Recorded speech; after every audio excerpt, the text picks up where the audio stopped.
Hey everyone, and welcome back to Harry Potter and the Sorcerer's Stone. Today we're going to be reading chapter 7, and this chapter is called The Sorting Hats. And this is what the first chapter looks like. So, let's get started. The door swung open at once. A tall, black-haired witch in emerald green robe stood there. She had a very stern face, and Harry's first thought was that this was not someone to cross. The first year is Professor McGonagall, said Hagrid. Thank you, Hagrid. I'll take them from here. She pulled the door wide. The entrance hall was so big you could have fitted the whole of the Dursleys' house in it. The stone walls were lit with flaming torches like the ones at Gringotts. The ceiling was too high to make out, and a magnificent marble staircase facing them led to the upper floors. They followed Professor McGonagall across the flagstone floor. Harry could hear the drone of hundreds of voices from a doorway to the right. The rest of the school must already be here, but Professor McGonagall showed the first years into a small empty chamber off the hall. They crowded in, standing rather close together than they would have usually done, peering about nervously. Welcome to Hogwarts, said Professor McGonagall. The start of term banquet will begin shortly, but before you take your seats in the Great Hall, you will be sorted into your houses. The sorting is a very important ceremony because while you are here, your house will be something like your family within Hogwarts. You will have classes with the rest of your house, sleep in your house dormitory, and spend free time in your house commons. The four houses are called Gryffindor, Hufflepuff, Ravenclaw, and Slytherin. Each house has its own noble history, and each has produced outstanding witches and wizards. While you are at Hogwarts, your triumphs will earn you house points, while any rule breaking will lose house points. At the end of the year, the house with the most points is awarded the House Cup, a great honor. I hope each of you will be a credit to whichever house becomes yours. The sorting ceremony will take place in a few minutes in front of the rest of the school. I suggest you all smarten yourself up as much as you can while you are waiting. The sorting The sorting ceremony will take place in a few minutes in front of the rest of the school. I suggest you all smarten yourselves up as much as you can while you are waiting. Her eyes lingered for a moment on Neville's cloak, which was fastened under his left ear, and on Ron's smudged nose. Harry nervously tried to flatten his hair. I shall return whenever we are ready for you, said Professor McGonagall. Please wait quietly. She left the chamber. Harry swallowed. How exactly do they sort us into the houses? He asked Ron. Some sort of test, I think. Fred said it hurts a lot, but I think he was joking. Harry's heart gave a horrible jolt. A test in front of the whole school? But he didn't know any magic yet. What on earth would he have to do? He hadn't expected something like this the moment he arrived. He looked around anxiously and saw that everyone else looked terrified too. No one was talking much except Hermione Granger, who was whispering very fast about all the spells she learned and wondered which one she'd need. Harry tried hard not to listen to her. He'd never been more nervous. Never. Not even when he'd had to take a school report home to the Dursleys, saying that he'd somehow turned his teacher's wig blue. He kept his eyes fixed on the door. Any second now, Professor McGonagall would come back and lead him to his doom. Then something happened which made him jump about a foot in the air. Several people behind him screamed. What the? He gasped. So did the people around him. About 20 ghosts had just streamed through the back wall, pearly white and slightly transparent. They glided across the room, talking to each other and hardly glancing at the first years. They seemed to be arguing. And here's all the ghosts coming through as they're about to enter the Great Hall. They seemed to be arguing. What looked like a fat little monk was saying, "Forgive and forget. I say we ought to give him a second chance. My dear Friar, haven't we given Peeves all the chances he deserves? He gives us all a bad name, and you know he's not really even a ghost. I say, what are you all doing here?" A ghost wearing a ruff and tights had suddenly noticed the first years. Nobody answered. "New students," said the fat friar, smiling around at them. "About to be sorted, I suppose." A few people nodded mutely. "Hope to see you in Hufflepuff," said the friar. "My old house, you know." "Move along now," said a sharp voice. "The sorting ceremony is about to start." Professor McGonagall had returned. One by one the ghosts floated away through the opposite wall. "Now, form a line, Professor McGonagall." told the first years, and follow me. Feeling oddly as though his legs had turned to lead, Harry got into line behind a boy with sandy hair, with Ron behind him, and they walked out of the chamber, back across the hall, and through a pair of double doors into the great hall. Harry had never even imagined such a strange and splendid place. It was lit by thousands and thousands of candles which were floating in mid-air over four long tables, where the rest of the students were sitting. These tables were laid with glittering golden plates and goblets. At the top of the hall was another long table where their teachers were sitting. Professor McGonagall led the first years up here so that they could come to a halt in a line facing the other students, with the teachers behind them. The hundreds of faces staring at them looked like pale lanterns in the flickering candlelights. Dotted here and there among the students, the ghosts shone misty silver. Mainly to avoid all the staring eyes, Harry looked upwards and saw a velvety black ceiling, dotted with stars. He heard Hermione whisper, "It's bewitched to look like the sky outside. I read about it in Hogwarts, the history." It was hard to believe there was a ceiling there at all, and that the great hall didn't simply open up to the heavens.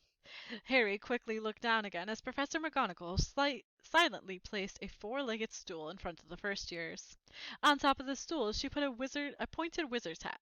The hat was patched and frayed and extremely dirty. Aunt Petunia wouldn't have let it in the house. Maybe they had to try and get a rabbit out of it, Harry thought wildly. That seemed like that sort of thing. Noticing that everyone in the hall was now staring at the hat, he stared at it too. For a few seconds there was a complete silence. Then the hat twitched. A rip near the brim opened wide like a mouth, and the hat began to sing. "Oh, you may not think I'm pretty, but don't judge on what you see.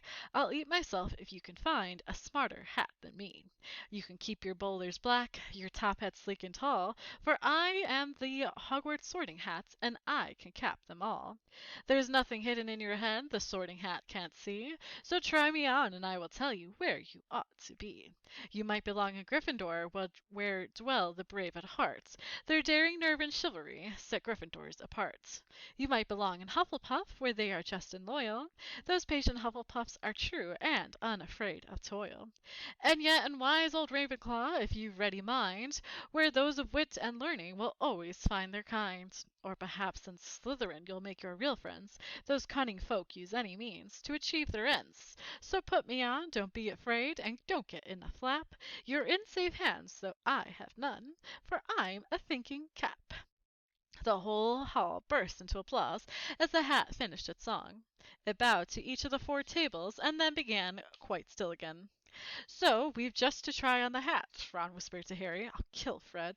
He was going on about wrestling a troll."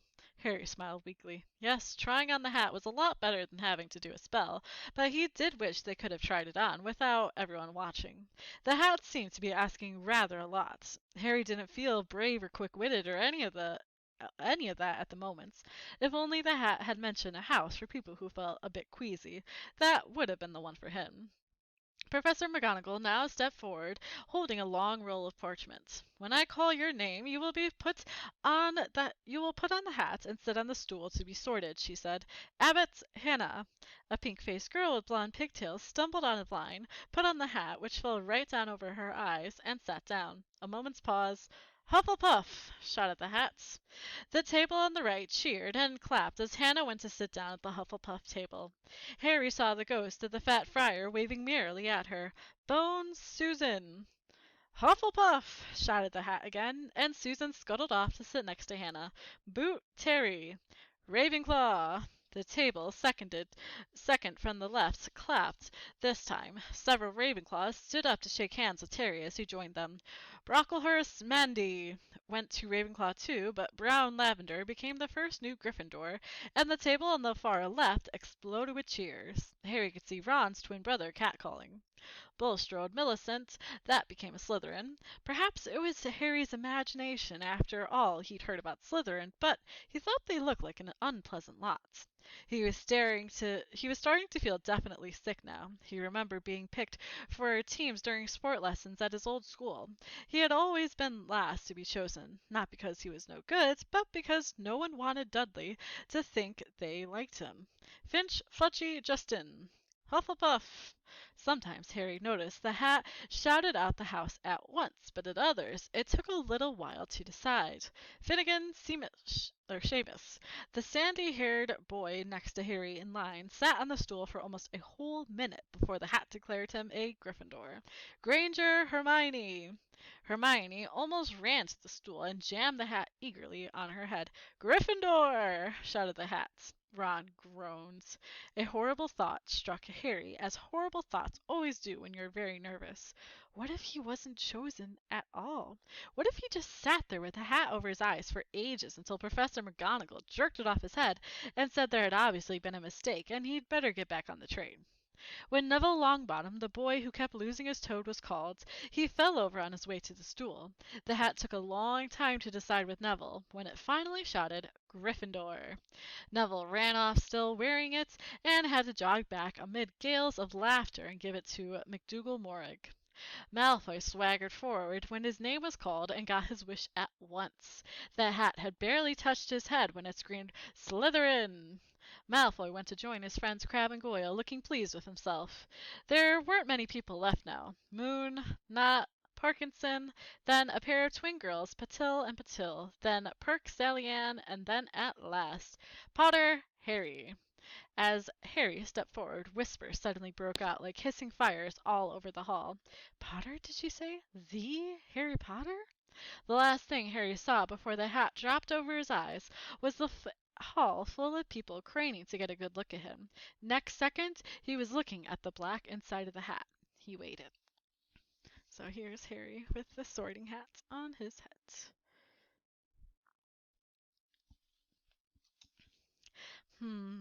Said a small voice in his ear.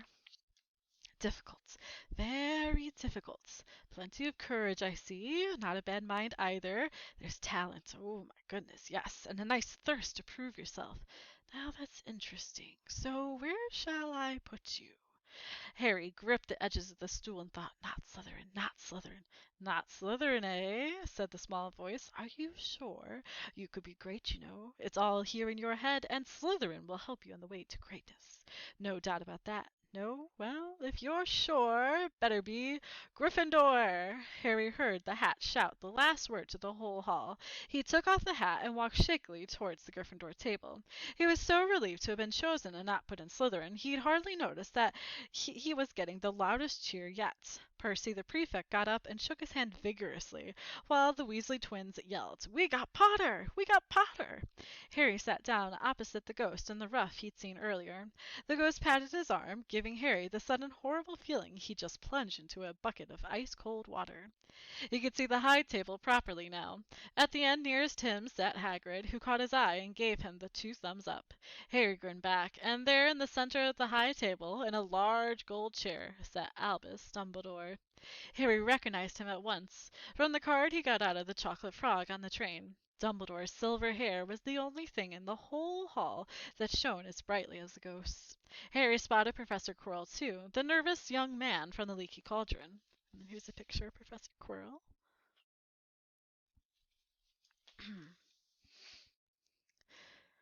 He was looking very peculiar in a large purple turban, and now there were only 3 people left to be sorted. Turpin Lisa became a Ravenclaw, and then it was Ron's turn. He was pale green by now. Harry crossed his fingers under the table, and a second later the hat had shouted, Gryffindor! Harry clapped loudly with the rest as Ron collapsed into the chair next to him. Well done, Ron! Excellent, said Percy Weasley pompously across Harry as Zabini Blaze was made a Slytherin. Professor McGonagall rolled up her scroll and took the sorting hat away. Harry looked down at his empty gold plate. He had only just realized how hungry he was. The pumpkin pasties seemed ages ago. Albus Dumbledore had got to his feet. He was beaming at the students, his arms open wide as if nothing could have pleased him more than to see them all there. Welcome, he said. Welcome to a new year at Hogwarts. Before we begin our banquet, I would like to say a few words. And here they are. Nitwits, Blubber, Oddment, Tweak. Thank you. He sat back down. Everybody clapped and cheered. Harry didn't know whether to laugh or not. Is he a bit mad? He asked Percy uncertainly. Mad, said Percy airily. He's a genius, best wizard in the world. But he's a bit mad, yes. Potatoes, Harry? Harry's mouth fell open. The dishes in front of him were now piled with food. He had never seen so many things he'd like to eat on the table. Roast beef, roast chicken, pork chops and lamb chops, sausages, bacon and steak, boiled potatoes, roast potatoes, chips, Yorkshire pudding, peas, carrots, gravy, ketchup, and, for some strange reason, mint humbugs. The Dursleys had never exactly starved Harry, but he'd never been allowed to eat as much as he liked. Dudley had always taken anything that Harry really wanted, even if it made him sick. Harry piled the plate with a bit of everything except the humbugs, and began to eat. It was all delicious.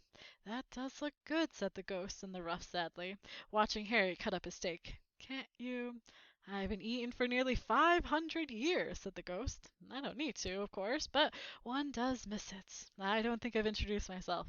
Sir Nicholas de Mimsy Porpington, at your service, resident ghost of Gryffindor Tower." "I know who you are," said Ron suddenly. "My brothers told me about you. You're Nearly Headless Nick." "I would prefer you to call me Sir Nicholas de Mimsy," the ghost began stiffly, but sandy-haired Seamus Finnegan interrupted. "Nearly headless? But how can you be nearly headless?"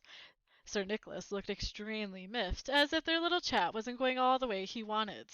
"Like this," he said irritably. He seized his left ear and pulled. His whole head swung off his neck and fell onto his shoulder as if it was on a hinge. Someone had obviously tried to behead him, but not done it properly.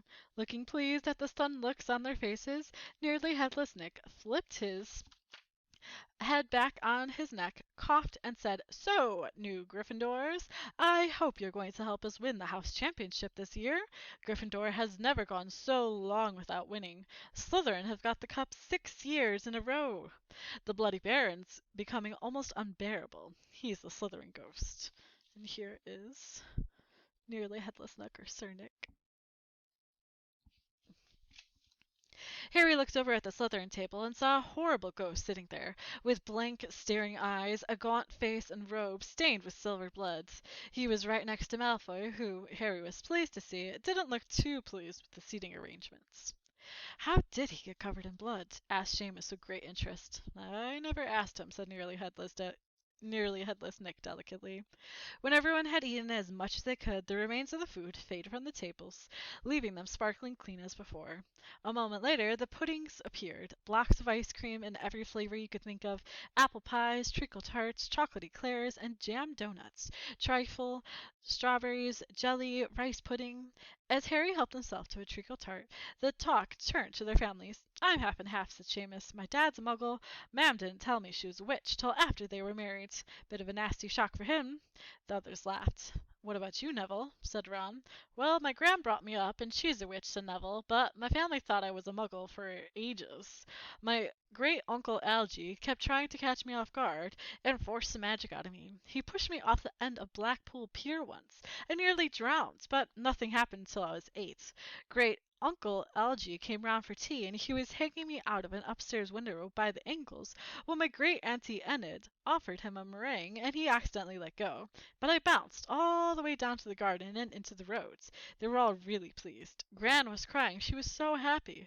And you should have seen their faces when I got in here. They thought I might not be magic enough to come. You see, Great-uncle Algy was so pleased he bought me my toad." On Harry's other side, Percy Weasley and Hermione were talking about lessons. "I do hope they start straight away. There's so much to learn. I'm particularly interested in Transfiguration, you know. Turning something into something else, of course. It's supposed to be very difficult. You'll be starting small, just matches into needles and that sort of thing." Harry, who was starting to feel warm and sleepy, looked up at the high table again. Hagrid was drinking deeply from his goblet. Professor McGonagall was talking to Professor Dumbledore.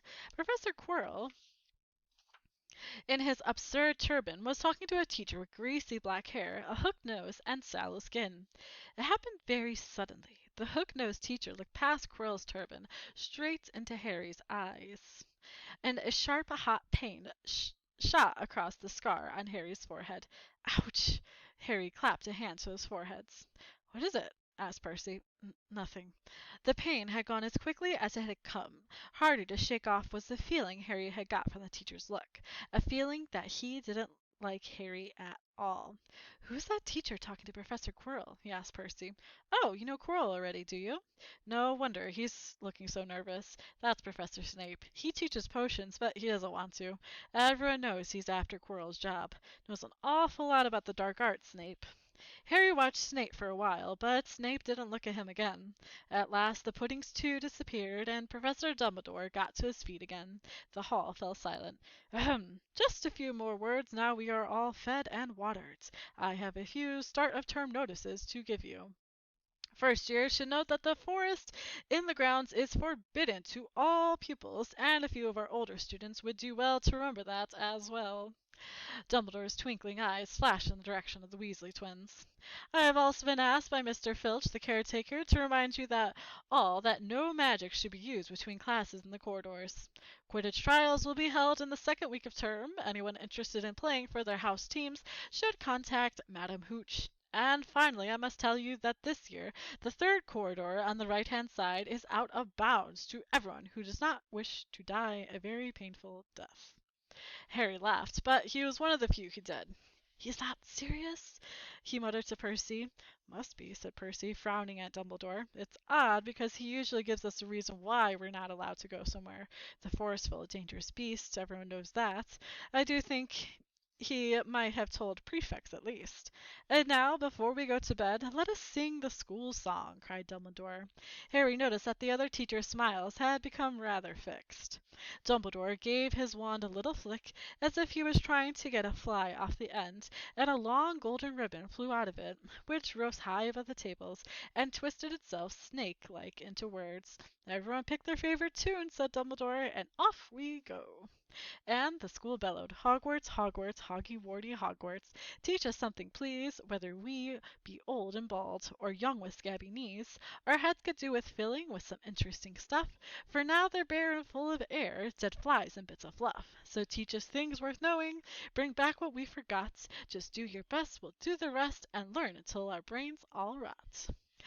Everybody finished the song at different times. At last, only the Weasley twins were left singing along to a very slow funeral march. Dumbledore conducted their very last few lines with his wand, and when they had finished, he was the one who had clapped the loudest. "Ah, music," he said, wiping his eyes. "A magic beyond all we do here. And now bedtime. Off you trot." The Gryffindor first years followed Percy through the chattering crowds, out of the great hall and up the marble staircase. Harry's legs were like lead again, but only because he was so tired and full of foods. He was too sleepy even to be surprised that the people in the portraits along the corridors whispered and pointed as they passed, or that twice Percy led them through doorways hidden behind sliding panels and hanging tapestries. They climbed more staircases, yawning and dragging their feet, and Harry was just wondering just how much further they had to go in when they came to a sudden halt. A bundle of walking sticks was floating in midair ahead of them, and as Percy took a step towards them, they started throwing themselves at him. "Peeves," Percy whispered to the first years. "A poltergeist." He raised his voice. "Peeves, show yourself." A loud, rude sound, like the air being let out of a balloon, answered, "Do you want me to go to the Bloody Baron?" There was a pop, and a little man with wicked dark eyes and a wide mouth appeared, floating cross-legged in the air, clutching the walking sticks. "Ooh," he said with an evil cackle. "Icky firsties, what fun!" He swooped suddenly at them. They all ducked. "Go away, Peeves, or the Baron will hear about this. I mean it," barked Percy. Peeves stuck out his tongue and vanished, dropping the walking sticks on Neville's head. They heard him zooming away, rattling coats of armor as he passed. "You want to watch out for Peeves," said Percy, as they set off again. "The Bloody Baron's the one who can control him. He won't even listen to us prefects." Well, here we are. At the end of the corridor hung a portrait of a very fat woman in a pink silk dress.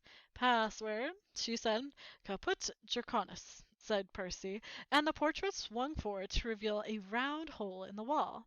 They all scrambled through it. Neville needed a leg up, and found themselves in the Gryffindor common room, a cozy round room full of squashy armchairs. Percy directed the girls through one door to the dormitory, and the boys through another. At the top of the spiral staircase, they were obviously in one of the towers. They found their beds at last. Five four-posters hung with deep red velvet curtains. Their trunks had already been brought up. Too tired to talk much, they pulled on their pajamas and fell into bed. Great food, isn't it? Ron muttered to Harry through the hangings. Get off, Scabbers! He's chewing my seats! Harry was going to ask Ron if he'd had any of the treacle tart, but he fell asleep almost at once. Perhaps Harry had eaten a bit too much, because he had a very strange dream. He was wearing Professor Quirrell's turban, which kept talking to him, telling him he must transfer to Slytherin at once, because it was his destiny. Harry told the turban he didn't want to be in Slytherin. It got heavier and heavier. He tried to pull it off, but it would tighten painfully, and there was Malfoy laughing at him as he struggled with it. Then Malfoy turned into the hook-nosed teacher Snape, whose laugh became high and cold. There was a burst of green light, and Harry woke, sweating and shaking. He rolled over and fell fast asleep again. And when he woke the next day, he didn't remember the dream at all. And that is the end of Chapter 7. I'll see you guys in the next video for Chapter 8. Bye!